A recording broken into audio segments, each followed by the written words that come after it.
invitation to address the meeting. Well, today I'm going to talk about outcome measures, and I'm very grateful to Professor Holmberg for explaining the ICF. So that's the structure that I'm going to be using to structuring my presentation. We're going to be looking at the scope of outcome measures for adults, and I'm going to be focusing on traumatic brain injury and looking at the correspondence of those measures to the ICF domains and categories. And then that has raised all sorts of issues that we will be able to address. So just thinking about assessment and neurorehabilitation, it's no longer the case that we just jump in and treat. We really need to assess, because it mustn't be underestimated. Without assessment, we cannot accurately evaluate function in our patients and our clients, and without assessment, we can't reliably determine whether change has occurred. Sometimes that change will be improvement, other times it would be deterioration, or there may be no change. But without assessment, we cannot determine that. And so therefore, clinicians and researchers, we need to know what assessment tools are available. We need to know what it is that they measure and how good they are. We've got many measures, as we're going to see, and so what is critical is the choice of the right instrument to address the question at hand for a particular patient. So let's just, we've had that very good introduction to the ICF. We know that it's got this nested hierarchical structure. So just looking at the left-hand side here, we have the component of body function. That in turn has a series of domains, 8 of them, and one of those domains is mental functions. The mental functions domain can be further subdivided itself to the second level. And here we have 18 categories. And one of those categories is orientation. And the orientation category can itself be further subdivided into 3 levels, one of which is orientation to person. And even that can be subdivided to the next 4th level, which would be orientation to other people. And so we have the same kind of structure for other components, such as the activities participation component that you can see there on the right. And the point to highlight here is that not all of the categories are divided to that 4th level. Some are and some aren't.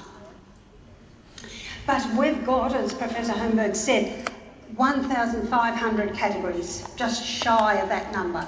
And that's a huge amount for us to be thinking of. And as he said, what has been developed are these core sets.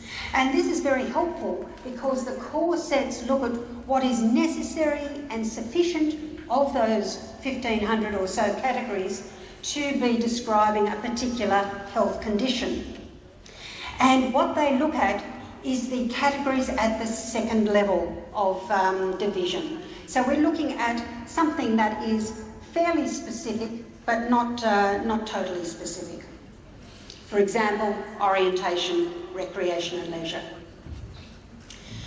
Okay, so just thinking then about the core sets for TBI, which have been published in 2013 by Lax and colleagues. There's been quite a number of core sets for a whole range of different health conditions. So the one for traumatic brain injury, they have a comprehensive core set, and we've got 139 categories in that comprehensive core set, and then they have brief core sets. Because sometimes to be assessing those 139 categories in itself is going to be a huge task. So the brief core set for traumatic brain injury has 23 categories, 8 in body functions, 1 in body structure, 8 in activities participation, and 6 in environmental factors. It's said that the brief core sets, we need to be looking at each of these categories in our assessments, our clinical assessments, our rehabilitation planning of our patients. We need to be looking at each of them in any kind of research study that we would do. Now, the ICF is, of course, a taxonomy. So it's not a measuring instrument. So it tells us what to measure, but it doesn't tell us how to measure it. And for that, we need to have a different kind of exercise. So what we need to do is to identify what those instruments might be that would assess each of those 23 categories in the brief core set, for example, or the 139 in the comprehensive core set. Just looking at the brief core set, here they are for body functions. And we've got consciousness, energy and drive, attention, memory, emotional, higher level cognitive, pain and control of voluntary movement. And the thing that we immediately see here is that 6 of those 8 categories belong to mental functions. And this is, of course, reflects the characteristic stamp of traumatic brain injury, that it affects many of those cognitive areas. There's one for body structures, which is brain. We've got 8 for the activities participation component, carrying out daily routine, walking, conversation, self-care. Now the group developing the core set for TBI, self-care is, of course, at the domain level, it's not at the category level, but they chose to have that more broader view rather than looking at all of the components of self-care, such as toileting, washing, dressing, and so forth. Complex interactions, recreation and leisure, family relationships, work. And environmental factors, there are 8 of those. Products and technology, both for personal use, indoor, outdoor. That social supports domain of looking at immediate family and friends. And then looking more broadly at health services, systems and policies, social security services. So, as I say, how are we going to be measuring those 23 brief core set categories? Well, my colleagues and I did a systematic review to identify behavioural instruments that were available to measure measure functioning after TBI, not just cognitive, all types of functioning. And we systematically examined 2 databases. Our selection criteria are here. We're focusing on peer-reviewed journal articles published in the last 10 years. A limitation of our review is that we're focusing on English language instruments, that the paper was written in English, so it's very culture specific to the English language.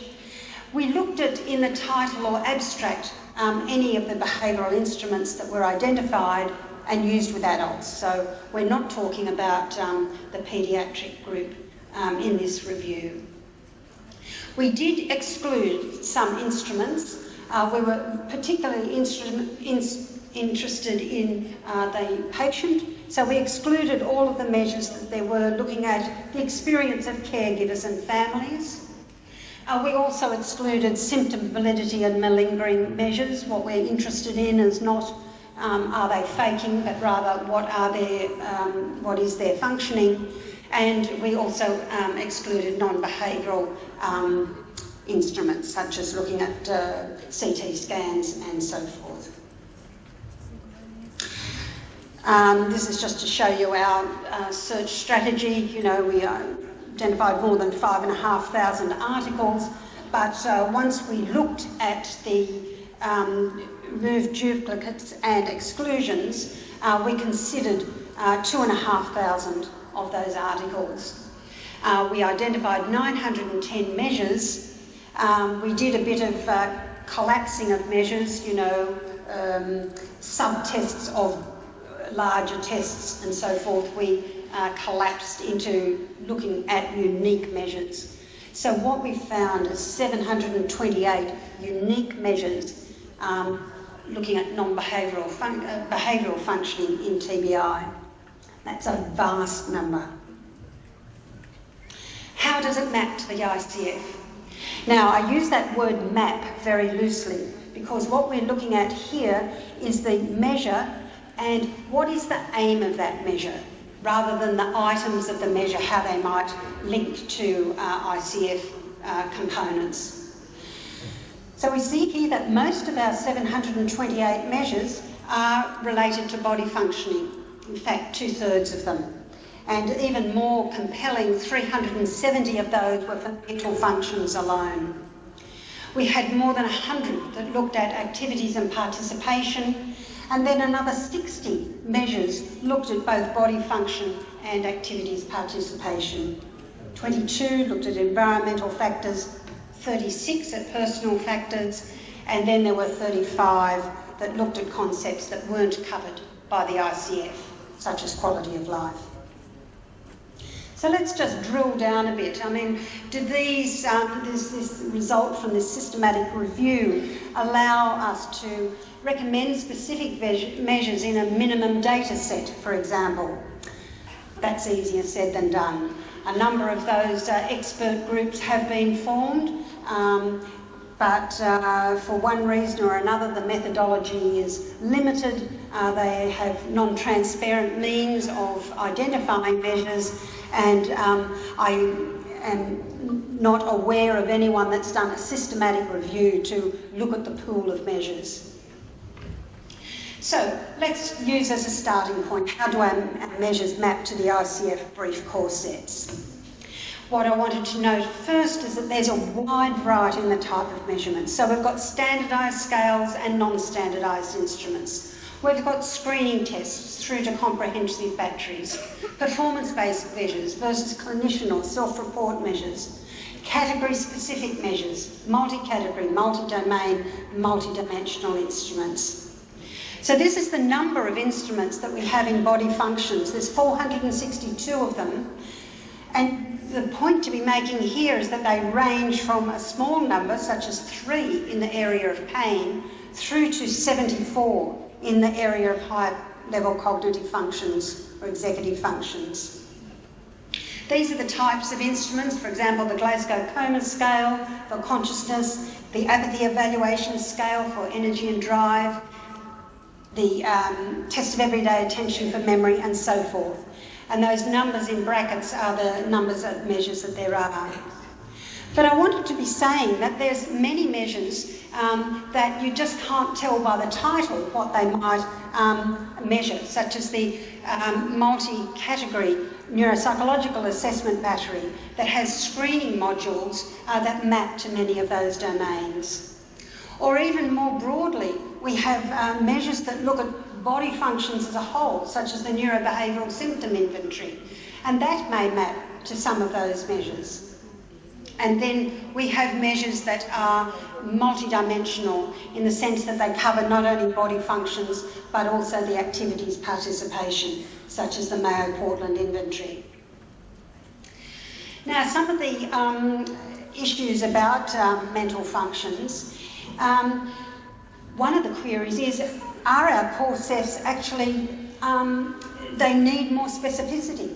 For example, we've got energy and drive as what we need to be measuring. But when we look at the components of energy and drive, there will be energy level, such as fatigue, motivation, craving, impulse control. And we've got different measures that might look at each of those. So that one of the limitations that I see of the ICF core sets for TBI is that it doesn't specify what aspect of energy and drive we should be looking at. And that is also comparable for executive functions and many other mental function domains. I'll just quickly go through this, just looking at examples of different measures that might map to those conscious very domains, but anybody who's interested can look at our 2013 paper and they're all listed. looking at activities participated